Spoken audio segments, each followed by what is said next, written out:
भूत की कहानी, डर के आगे जीत। इसी तरह की नई नई कहानियाँ सुनने के लिए हमारे चैनल को सब्सक्राइब करें। भूत की कहानी शुरू होती है एक छोटे से गांव में, जहां एक बच्चे का नाम था चिंटू। चिंटू बहुत ही बेबाक और मासूम बच्चा था। उसे अजीब चीजों में विश्वास नहीं था, जैसे कि भूत प्रेत और उनकी कहानियों में।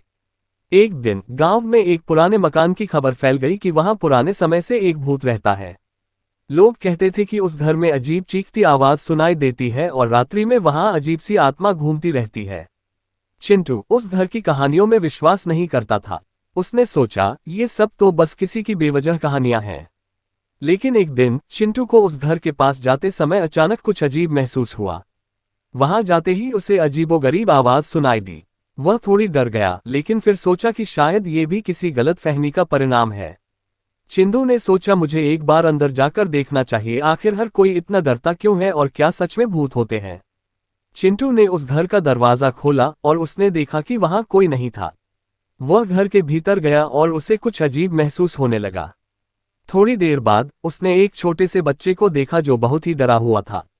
चिंटू ने उस बच्चे से पूछा, तुम यहाँ क्यों हो?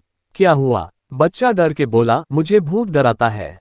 वह मुझसे डराने की कोशिश करता है। चिंटू ने मुस्कुराते हुए कहा, भूत होते ही नहीं हैं। वह सब सिर्फ कहानियां होती हैं।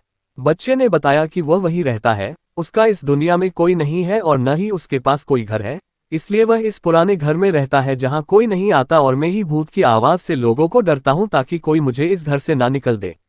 लेकिन इस अंधेरे घर में मुझे भी बहुत डर लगता है।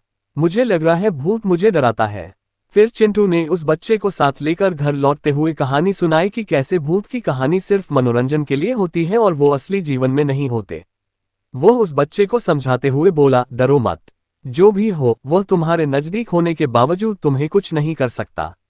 उस दिन से उस बच्चे ने डरना छोड़ दिया और वह भूत की कहानी में विश्वास नहीं करने लगा। उसने समझा कि असली जीवन में ही असली चीजें होती हैं और भूतों जैसी कहानियां सिर्फ विचित्र कल्पनाओं का हिस्सा होती हैं। और वह चिंटू के साथ उसके घर में रहने लगा। अब कोई भूत से नहीं डरता था और सब खुश रहते थे।